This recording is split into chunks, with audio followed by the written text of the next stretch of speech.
tertumpu pada apa yang kita sedari. Apabila tertumpu, hadir tertumpu, maka timbul rasa itu. Jadi banyaknya itu rasa, sebelum rasa itu sudah tidak ada lagi. Nah, sebab itu baca, faham, ingat, sedar, tumpu, rasa, serah. Jadi bila sudah tumpu kepada sesuatu yang kita tumpu itu, maka akan timbul sifat penyerahan. Apabila sudah serah, maka akhirnya timbullah ikut. Ikutlah dalam arti kata, ikut itulah perkataan dikatakan ta'ah. Ta'ah itu, dikendaki ta'ah itu at-ta'ah at-tawa'iyah. Ini ketaatan yang ada kerelaan dalamnya itu. Ada sudut puas, rela, suka. Lagi dikaitkan dengan kehadiran itu. Sebab ruh bagi amal, ruh bagi setiap sukun harakat, perhimpunan ataupun luar perhimpunan, ruh bagi tiap-tiap satu itu hudur. Jadi bila sampai kepada tanggap ta'ah itu at-tawa'iyah, ta'at ini kepatuhan yang dalam patuh kita itu, ta'at kita mana kita berbuat sesuatu pada zahir itu yang ada kait dengan batin itu, yang batin itu ada satu sudut perasaan kerelaan. Masakan ada kerelaan kalau tidak ada tangganya itu, baca kan iqra itu. Iqra yang pertama itu disalah Nabi sallallahu alaihi wasallam itu. Qiraatul bahath wal iman itu. Dibahas di situ. Baca, paham, ingat, sedar, tumpu, serah, ikut itu ta'ah. Ta'ah itu mesti ada kerelaan. Periksa.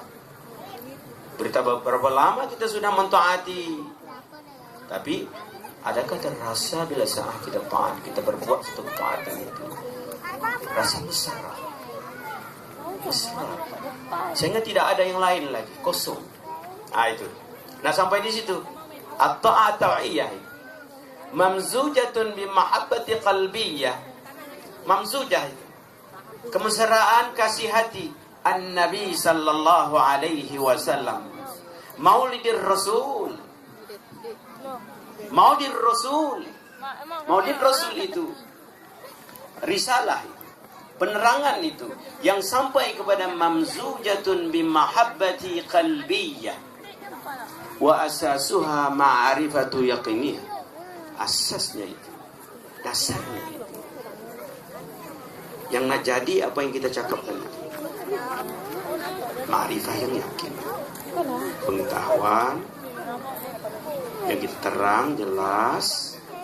Jadi terang jelas itu jadi timbul satu kepercayaan yang putus di hati itu, sehingga tidak bekerja lagi. Hadir tetap itu, pengetahuannya tetap itu, mesra itu. Itu asasnya itu ma'rifahnya yakin. Apabila ada ma'rifah yakin itu tufdi ila sa'adati abadiyah.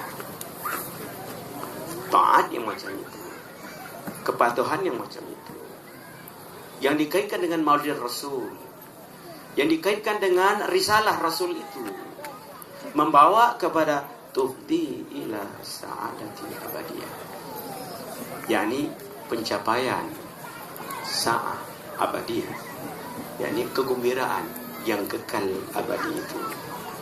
Apabila sampai manusia kepada kekal abadi kegembiraannya itu, maka sampailah kemuncak kemauan manusia itu untuk gembira suka yang mesra itu. Dan gembira suka yang mesra itu dipimpin oleh amal jawarihnya, amal qalbnya, dan amal sirnya tidak lari. Jadi amal yang ada pimpinan. Pimpinan itu niat, sebab itu ilmu amal pertengahannya niat itu. Jadi niat itu mesti daim itu. Niat yang daim itu.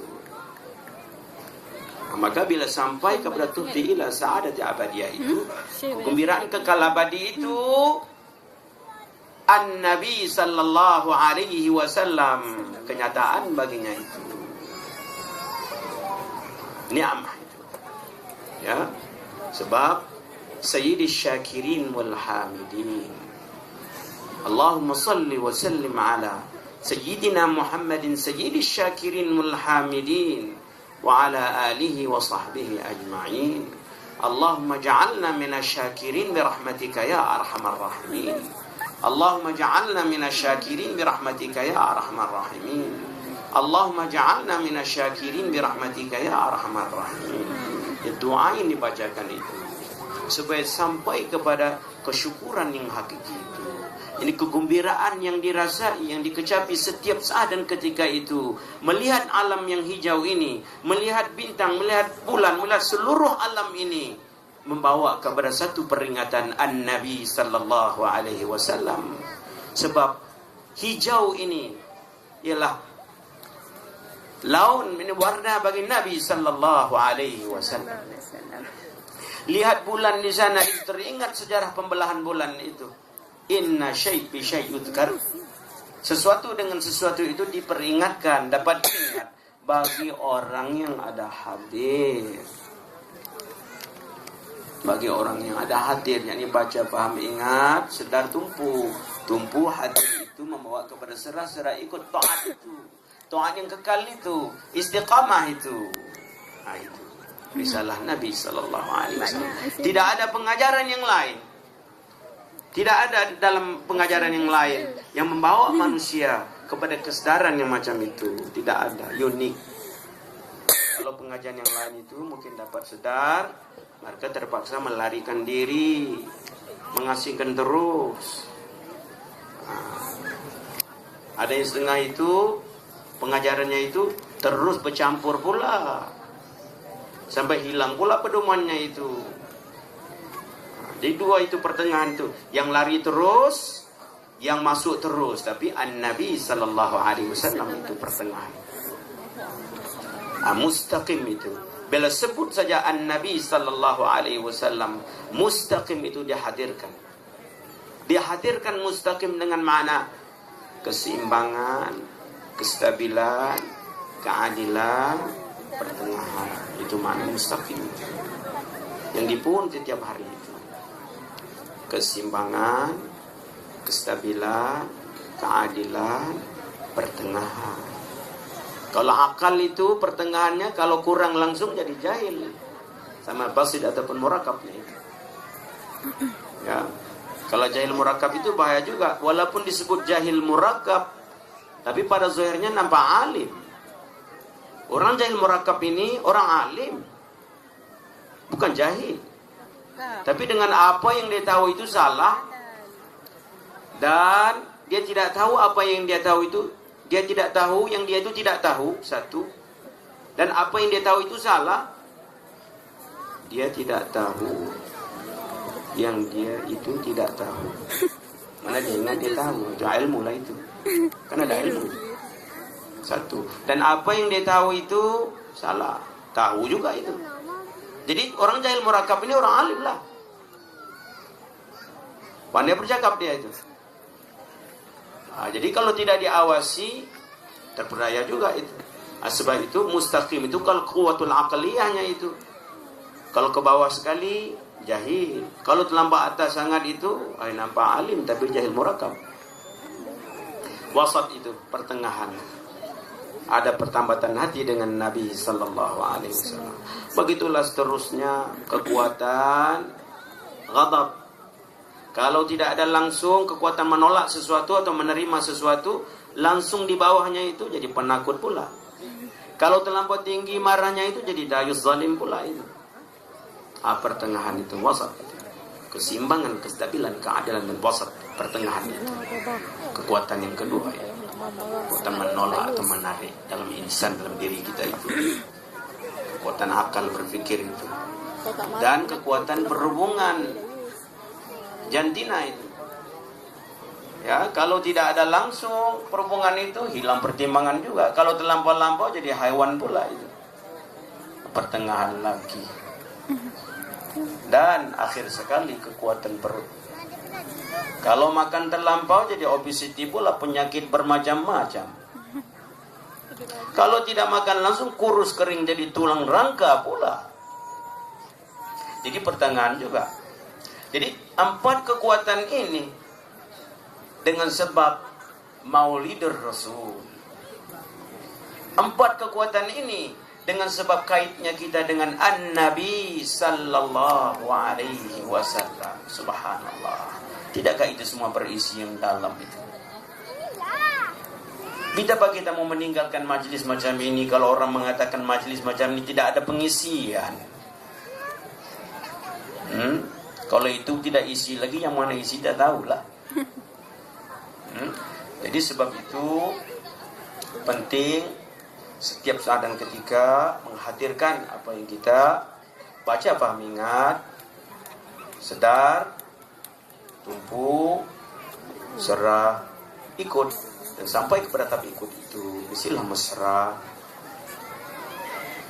rela, kemesraan hati. Asasnya itu pengetahuan, ada pengatur mesti jangan kita putus, sentiasa menuntut ilmu itu.